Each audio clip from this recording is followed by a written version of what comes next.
ABC One Television. ABC One Television. ABC One Television. Le leader en actualité. Bandeko ya Mokili Mobimba, bandeko ya ABC One, chaîne Oyo, ezosala keto zala, epai ya Mama Chantala yao na Papa Oze, Mokili Mobimba, mbote mingi na kombo na Yesu. Toye lisusu liboso na bino na émission L'église et ses réalités. Lelo spécialement tozolo ba masolo ya église la gloire de l'Éternel. Église et ses réalités yango to yambi Mosa na Nzambe Papa Eli mbote Papa Eli. Mbote mingi nga Nzambe pasteur de développement. Nzambe apambola papa to bengi yo parce que mutakoka komilobela ye moko te zalaka mwa mabe makasi na pasi na mutema na zalaki te na kangamaki esika moko na tongo babengi ngai mbangu koya kotala église ndenge bayibaki na butu. Voilà nakanisi kabuya ko tshela biso image oyo église ndenge zalaki na oyo église ekomi lelo. Ba ustensile ya église biloko angani Nzambe papa ta ba réalité to comme na butu ba mama ba vandi na 3h du matin miyibi bakoti ba yibi biloko na église papa eza nini. Merci mingi nganga Nzambe na motuna malamu ezo sala somo pe ma mingi eke église ezanda kote. Église ezali esika yangani ya bato ya mokolo mokili. Tango moko mibale misatu basangani babandi kotombola le créateur esika wana ekomi beni ekomi bule e mutu ozwa makanisi ya mabeboye nayebi te soki eza molimo nini nazoka pasi pe mawa mpona mutu wana ye amoni asali malamu me lobi na ye kokuteli. Mais papa, bino boza pembe na boyoka ba bruité. Papa, ba bruit ekoki kozala. Ba bruit esalami makasi. O voir même ngai na bimi. Nazo kotal, nazo kandenge muto azo kima. Mais nazo mituna ba question. Ya ndaku tonini. Aye ko ba biloko ba tongani ya Nzambe. Aibi elo ba conséquences nini ekokoma. Nebite soki ezali sentiment, soki eza kozanga koyeba, soki ezali ndenge nini. E motindo ya biloko ya boye na koyebisa bandeko. Botika. Eza lokola mosala Nzambe osala eloko te. Mais okomi na problème na moto akela yo. Oyebi combien bayaka kokumba melaye. Oyebi combien bayaka kopesa honneur na Nzambe na bisika wana. Oyebi nini o batu baza koyoka passe na eloko oyo osali. Oyi ba conséquence nini ekokoma te. Bato mosusu akolaki na vie ya malamu me akomi koyiba titanga akomi kobota ki responsabilité ye azongi mutu abinga asasu mabe te. Me abana koluka vie ekomi bloqué. Akomi komi tuna bandoki na famille to ndenge nini. Me lokola kota makambo Nzambe akebaki kosaka me oyebi biloko oyo sala. Eloko koyiba biloko ngani kaka biloko oyo oyibi wana. Ekoki ko bloquer pe makambo nyonso avi na yo. Ekoki ko bebisa même avenir ya bana. Bana bakoli batangi bakamoso bakele misala ezate bakenda kobota ezate mabala ezate kaka na biloko oyo yiba ya Nzambe yo trouver yango normal pota mosusu na komela na kolia na posa wana koyiba yo moni yango malamu osali mais ba conséquence ekiteli bana ekiteli bakoko ebebisi misala bana bakomi kotuna papa osala nini po biso totangi tosilisi ba classe misala ezo yate mabala ezo yate papa likamo nini osala. Oh conséquence ya bilamba ya Nzambe wana o baza kotia obiki voile e pasukaki mais yango signe wana po ba to tie pona ko embellir église po esika bato angani Nzambe ko ezala kitoko. Pour là où il y a le Saint-Esprit, et ça bisika la paix toi, bisika malamu, bato bakumisa Nzambe le sika kitoko, mais yo rendre yango lisusu na mauvais service. O bebisi yango. O yebini ne kokoma, c'est très dangereux. Papa, eza kokamwa batapio ezalaka awa etandamaka na moni moko ka etikali boto ezalaka kitoko na shere awa totambola muke papa tota nanu kabuya nzambe apeso makasi lukana lozwa biso nanu bote moko ezalaka kitoko makasi na shere awa kabuya olakisa nanu batu ba image wana bilomo ya kitoko ezalaka awa et puis eza destruction moko massif po moyen te na sima awa nde tobombaka mwa biloko pota musuko kotisa yango na permanence kuna ezala mwa pasi rideau ezalaka awa na sima mwa kiti ezalaka awa na sima mwa bafle ezalaka awa noki solo ya micro ezalaki awa nazoyeba te siko mutango avuzuli biloko atiki ata trace moko te ese bazalaki ebele to mutango azalaki ye moko papa eli okoloba nini pasteur est-ce que moto moko akosala mosala boye c'est que eza bato oyo basi babongisaka plan na bango mais ezopesa somo mpe mawa église oyibi biloko ya bato angani ya nzambe papa eza na mosali moko eza na roi moko akende kotouche biloko ya bato angani ya nzambe eza na bao batanga bible bayebi ebele baconséquence nini ekomaka omoni ke miri ekomi loboko ebimi na miri eza kokoma mene mpe kele terese lokolo simbi biloko na ngai nzambe bokonsidere yo mpe ebebi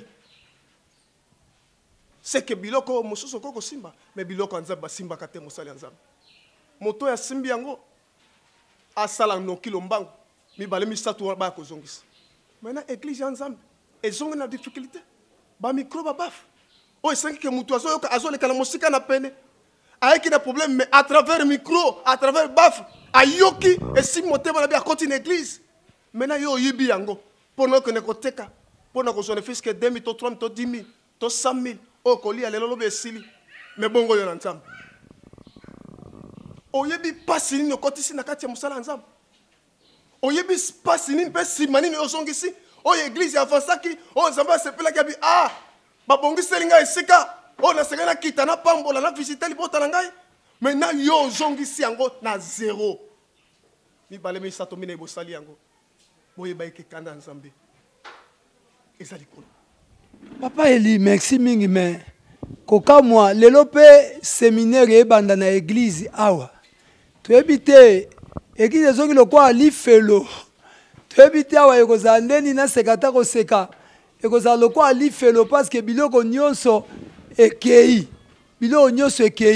or biloko oyo tozwa na église oyo toza na bato mibale misatu bo bayoka mpasi na moto ya balinga basunga église bote nyonso mpe ya église ekei baustensile ekei cordo hilaire tande bazongisi yo na nsima mwana mobali ya bato abundisami mpo bote ekota na église me biloko ekei me bible ezoloba pasteur eli on ne se moque pas de Dieu ce qu'un homme aura semé il le moissonnera pasi na ngai eza nazolakela mutu ya mabe te me nazobande bible ekokisama mpo biloko oyo ebebisami eza ebele papa eli eza ebele quelque chose avait ipe place toyambaka bato bavandelaka na nsima totyaka mwa baustensile l'église siko lokola ekei papa eza pasi surtout na Congo lelo oyo eza kobandela kotonga église papa mbela nini okoki kobwaka epai ya bato oyo bakoki kosunga la gloire de l'éternel parce que tokomi su na impasse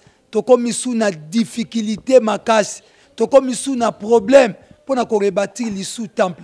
Mais nous croyons que Dieu est Dieu. Notre foi est pas Nzambe. Papa, oko lobanini parce que yoza témoin, il y a des événements et les cas qui n'église. Oko lobanini. Merci mingi mosala Nzambe. Ezali passer. Pozo sala ma pe passer mingi. Eloko na koloba motu ya kaka ke. Bandeko oyo Nzambe sala bango ngolu. Oyo motema eko kakate.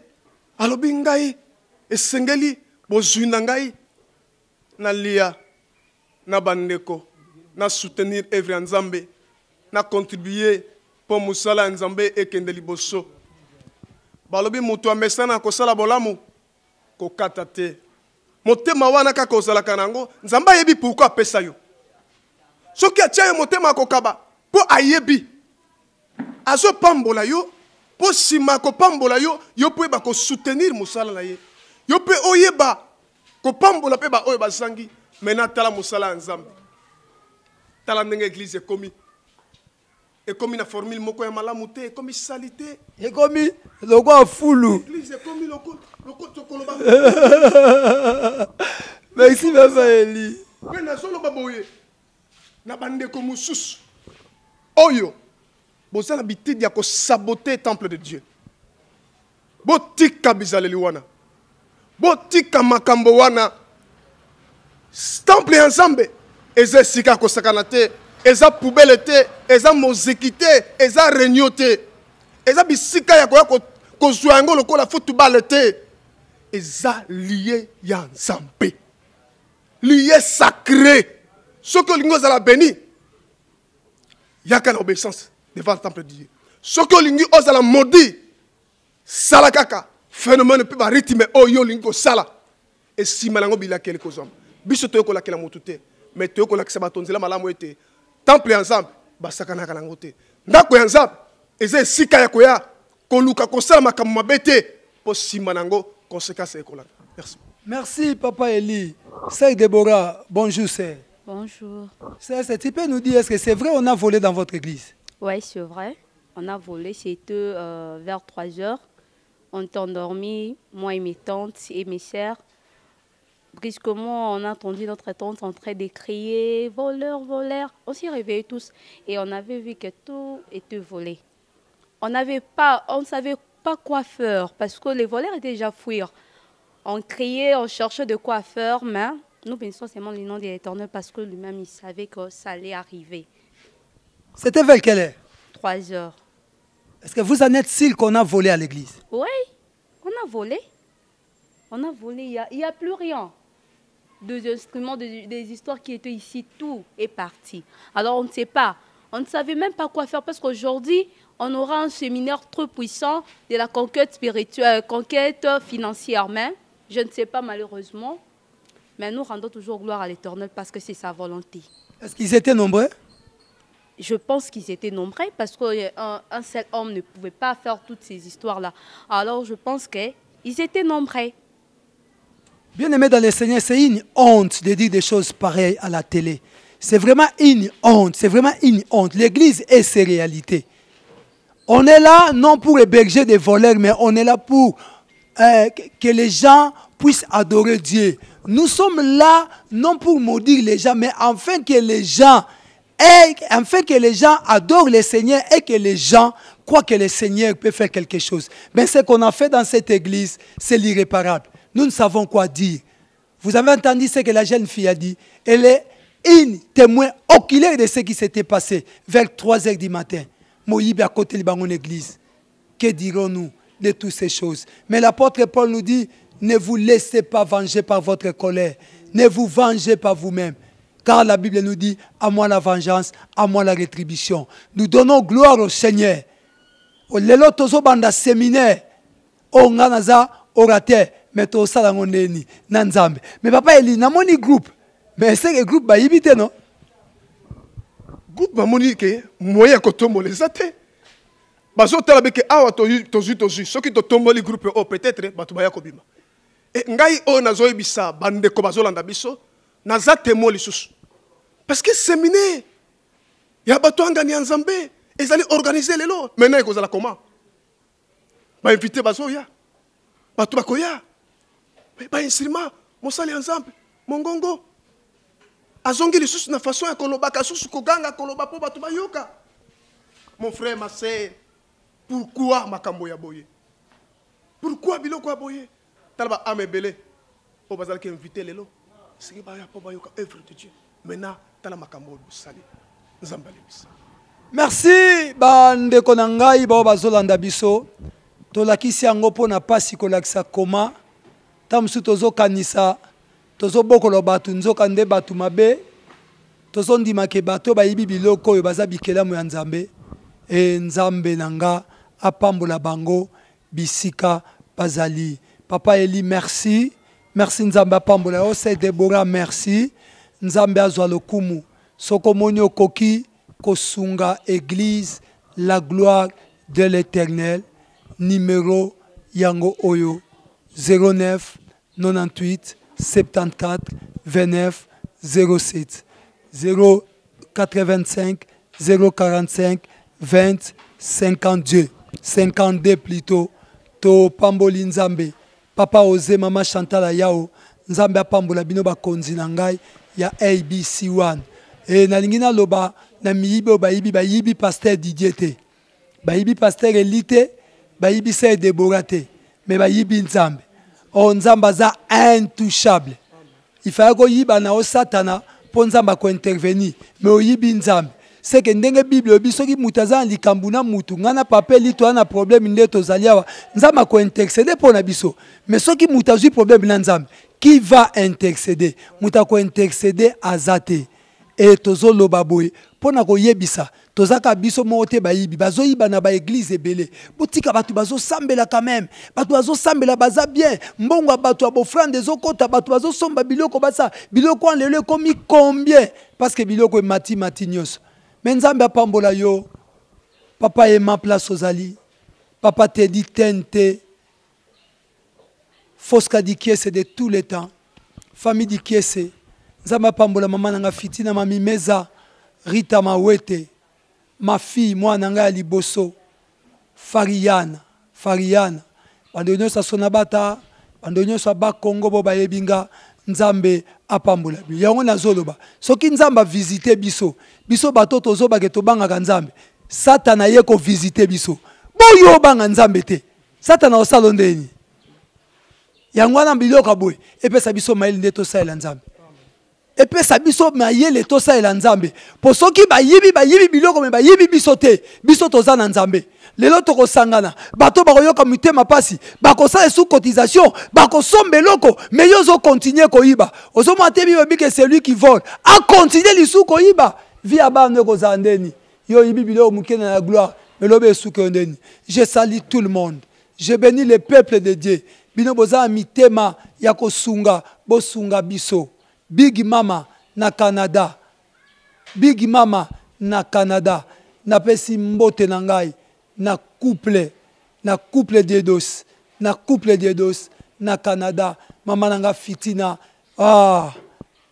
Blanda Ndwalu na pesi mbote na Fosca di Kiese na famille na ye mobimba na pesi mbote bandeko nyonso ya Belgique mama ya Bikolo mère des nations Clémence Dinanga bayibi biso nzambe apambola yo papa ema merci na appel na yo nzambe apambolo papa te dit agence tente na Kasavubu Prince Kasavubu numéro 82 to pamboli bande konyoso mutu moko akufite mutu moko azokite nzambe azwa lokumu événement souke sami bayibi singa na 3h30 nya wakufi bayibi na 3h30 nya wakufi à la prochaine occasion ciao nous vous bénissons nzambe apambola bino ABC1 Television. ABC1 Television.